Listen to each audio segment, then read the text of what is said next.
Okay, kindergarten, so our story this week is another story by Julia Donaldson. She's been writing some fabulous books. This one is called The Singing Mermaid. It's got a bit of a sad side to this story, but hopefully it will all work out okay in the end. Here we go. Listen out for the rhyming words. Julia Donaldson loves a rhyming word in her story. Also, while I'm reading, have a look out for the names of all the different sea creatures that are mentioned.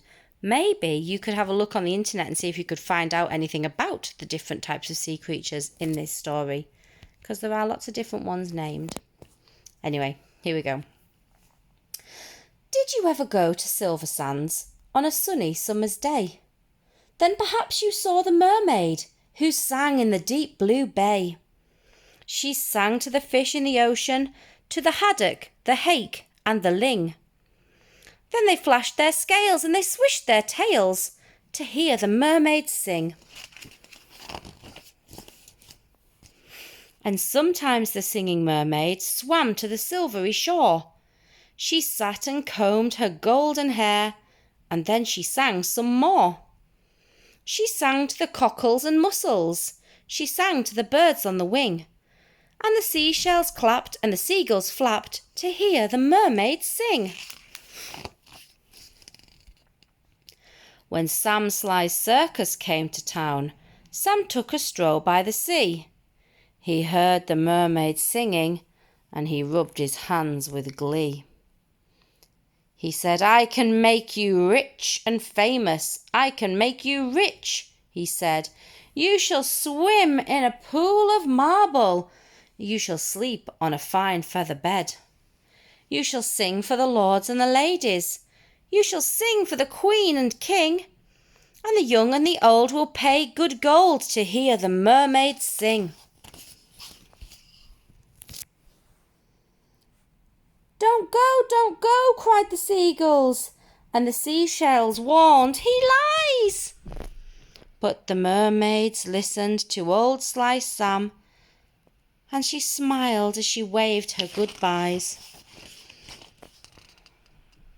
He took her away to the circus, and she sang to the crowds round the ring. And more came the deafening roar when they heard the mermaid sing.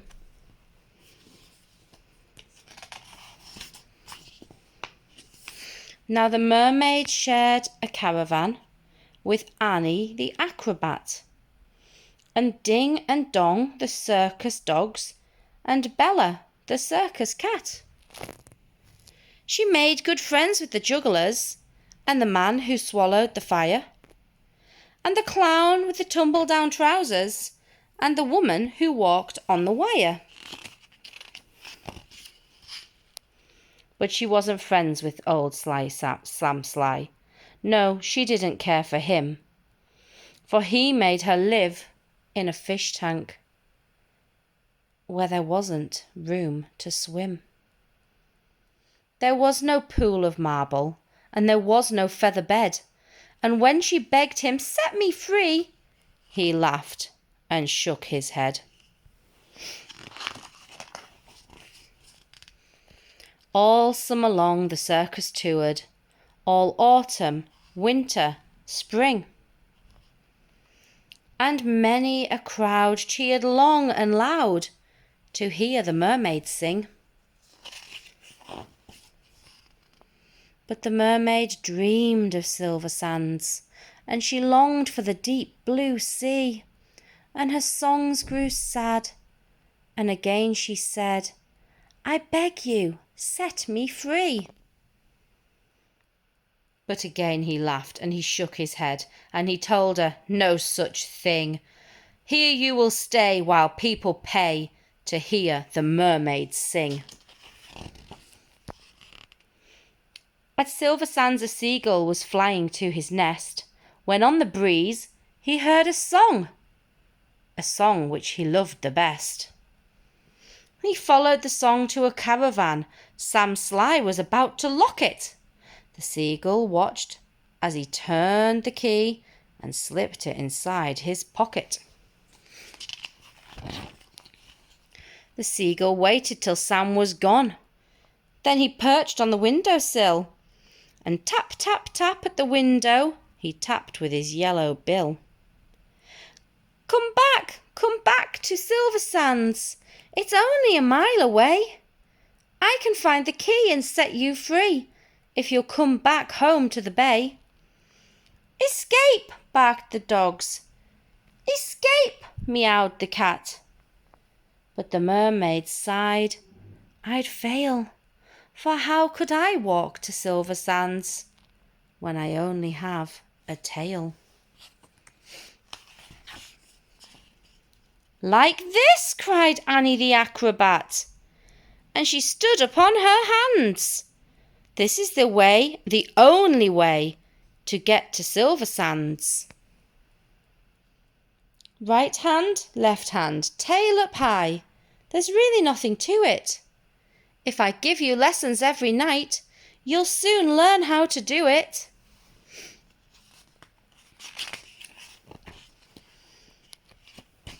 Next week Sam was snoring.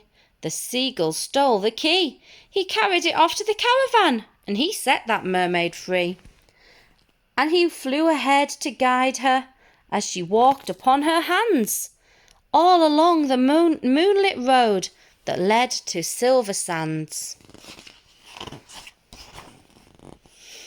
And the creatures on the seashore and the fish beneath the foam jumped and splashed and danced with joy to have their mermaid home.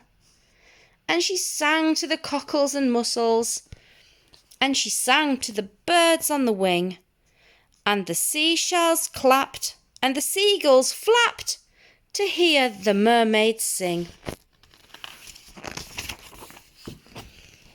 And if you go down to Silver Sands and swim in the Bay of Blue, perhaps you'll see the mermaid, and perhaps she'll sing for you. There we go, kindergarten. So it ended up good at the end. Bad old Sam Sly. He's not a good guy. Oh, he was very greedy and just wanted money. He didn't think about the mermaid. Anyway, maybe you can have a think about what happened next. And maybe something might have happened to Sam Sly. Maybe the sea creatures might have done something to help him learn his lesson. Anyway, have a great week. Bye-bye.